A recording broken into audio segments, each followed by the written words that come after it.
अस्सलाम वालेकुम दोस्तों, हिकु दफ़ो ॿीहर मां तव्हांजी ख़िदमत में हाज़िर आहियां ज़ैब टी वी जे प्लेटफॉर्म ते।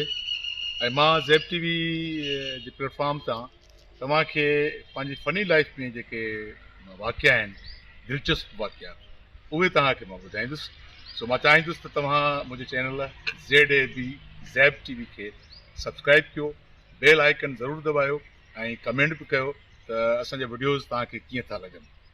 सो शुरूआत कयां थो मां पंहिंजी फिल्म ढोलण जानी तां। केटीअनि जी फिल्म हुई ढोलण जानी। उन में शमन मिराली, मरहूम अब्दुल हुसैन सारियो, मरहूम मोहम्मद हुसैन कादरी साहब, जबल ख़ुश्क, अली रज़ा कटबर ऐं हिना गुल, मारवी चन्ना, काफ़ी आर्टिस्ट हुया, रांजन चांद साहब। दिलचस्प वाक़ियो हिकिड़ो इहो त असां गॾिजी सॾिजी करे हिकिड़ी कोलोब्रेशन हुई। मुंहिंजो कैरेक्टर हुयो शमन जे दोस्त जो, जमाल जो, ऐं बाबू मस्तोई जेको आहे उनजो किरदारु हुयो जुमे जो। ॿई दोस्त हूंदा आहिनि शमन मीराली जा, ॻाइण में उनखे हिमत कराईंदा आहिनि, कैसेट कंपनी ॾांहुं हे हो ॿियो थियो। त बाबू मस्तोई जेको आहे उहो ॻोल्हींदो पियो अचे त माना जेको आहे सो ज़ुफ़्कार बुर्दी कहिड़ो आहे जंहिंसां मुंहिंजो गॾु किरदारु आहे। मां जो आयुसि त पहिरियों चकर मुलाक़ात थी त बाबू ऐं असां में एतिरी फ्रैंकनेस न हुई, पर इतफ़ाक़ सां जॾहिं रिहर्सल कंदा हुआसीं ऐं डायलॉग यादि कंदा हुआसीं त पोइ उन सां एॾी फ्रैंकनेस थी वई जो हिक ॿिए खे असां बाक़ाइदा हुजाइता थी पेश ईंदा हुआसीं। सो अब्दुल हुसैन सारियो मरहूम ऐं असां मोहम्मद हुसैन कादरी साहब, जबल, रांझन ऐं असां ईअं गॾिजी चकर ते निकिरी पियासीं। त उन टाइम का सारे साहब जी फिल्म दरिया पार, उन में जेको आहे सो फ़क़ीरो जे किरदार सां ॾाढो मशहूरु हुयो। त इतफ़ाक़ सां जीअं शिकारपुर शहर में असांजी रिकॉर्डिंग हुई त चयूं त वाला ईअं थोरो चकर ॾेई अचो शहर जो। त फ़क़ीरे खे, अब्दुल हुसैन सारे खे हिकिड़ो पुरस्कार मिलियो। ओ फ़क़ीरा कहिड़ा हाल आहिनि, ख़ुशि ख़ैर, तबियत ठीकु आहे? त हलो ख़िदमत जो मौक़ो ॾियो। त सारे चयुसि न बाबा महिरबानी महिरबानी, जिन न साईं बसि क़िस्मत सां असांजे शहर में आयो जेको आहे ख़िदमत जो मौक़ो ॾियो। त कादरी साहिबु चा कयो टूटणी चयुसि वे फालूदो फालूदो फालूदो।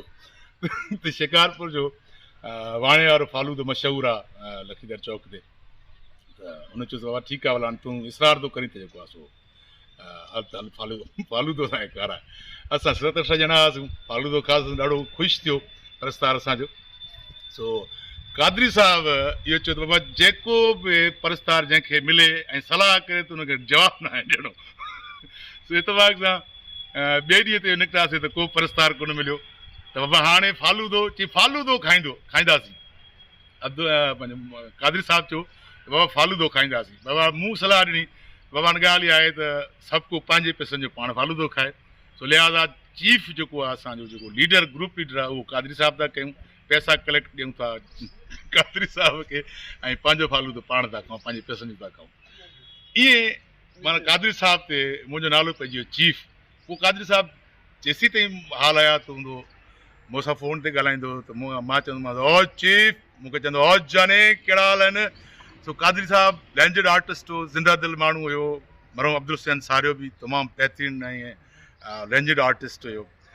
ॾाढी सुठी फिल्म। हाणे हिकिड़ो ॿियो वाक़ियो माना उन फिल्म दौरान ई छा त वाइंड अप जो सीन हुयो, मुंहिंजो आख़िरी सीन। असां शमन, मां, जमाल माना बाबू मस्ती, जुमो गॾिजी वेंदा आहियूं, रस्ते ते धाड़ेल हमिलो कंदा आहिनि, पोइ जीअं हलंदा आहियूं त हिकिड़ी फायरिंग थींदी आहे। फायरिंग में वरी मां जेको आहे सो क़ुर्बानी ॾींदो आहियां शमन जे आॾो। सो जेको असांजो ब्लास्टर हुयो, उहो ब्लास्टर इतफ़ाक़ सां कोन आयो, माना हुनखे पहुचणो हुयो पर हू लेट कयो। अच्छा, वरी शमन जा ॾींहं हुया ॾिनल, तक़रीबन मुंहिंजे ख़्याल में 3 या 4 ॾींहं, त उहो आख़िरी ॾींहुं हुयो। हुनखां पोइ शमन चयो मुंहिंजी ॿी फिल्म जी रिकॉर्डिंग आहे, मां ओॾां वेंदुसि। सो लिहाज़ा उहो सीन माना कंहिं बि सूरत में करिणो हुयो। हाणे ब्लास्टर कोन हो त ब्लास्टिंग कंदा आहियूं त असां बम ॿधी हिते या हेठां अस्तर जेको आहे सो हूंदो आहे, अस्तर ॿधी करे ऐं पोइ टाइट बॉडी सां, पोइ जिते जिते फायर लॻणो आहे, हिते लॻणो त उतां उहो इलेक्ट्रिक जेको आहे सो करंट ईंदो हो त उहो फाटी पवंदो हुयो। सो ब्लास्टर आयो कोन, अस्तर बस्तर कोन हुयो। कैमरामैन जो हुयो अली संजराणी, कैमरामैन हुयो शबीर संजराणी, मुमताज़ बुखारी साहिबु अली ऐं शबीर डायरेक्टर हुया। सो अली छा कयो, जो हिकिड़ो जेको पाठो हूंदो आहे, माना हिन जो पने जो पाठो, मिल्क पैक जो डॿो, उनजो पाठो हुजे, उहो पाठो हेठों ॿधी मुंहिंजे पेट ते, ऐं मथां वरी जेको बम हूंदो आहे, फटाको, जेको उन टाइम माना ₹25 मिलंदो हो, पर वॾो धमाको कंदो हो। हुन चयो उहो फटाको जेको आहे पहिरियां असल में माना उहो चाइना वारा बम जेके आहिनि 4 गॾिजे करे रखियऊं, उहो न फाटा, न ब्लास्ट थिया। त हुन वरी तकड़ में उहो वॾो जेको फटाको हो उहो जेको आहे सो रखी करे बॉडी खे ईअं माना तीली ॾेई ऐं ईअं करे मां बीठो बीठो ईअं ठप जो थियो त उहो हेठों हुयो पाटो वियो, फाटी सड़ी।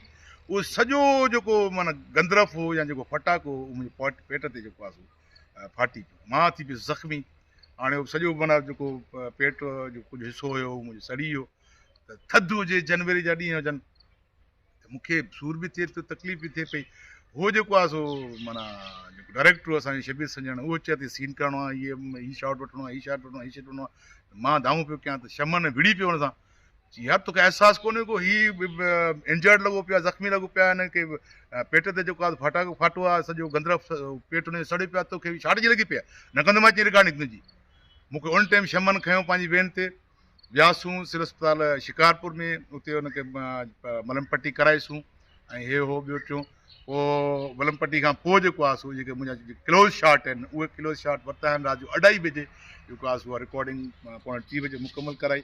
ऐं पोइ मां वरी ॻोठ हली आयुसि, माना तक़रीबन 12-15 ॾींहं मां कमीज़ पंहिंजी माना जेको आहे पेट ते न पाए सघियुसि, ईअं माना ख़ाली जेको आहे सो उहो फट छुटो, तॾहिं वञी जेको आहे सो इहे इंसिडेंट थींदा रहंदा आहिनि, काफ़ी आहिनि।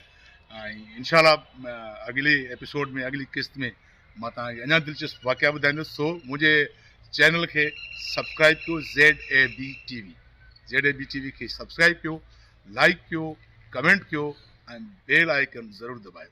तव्हां सभिनी जी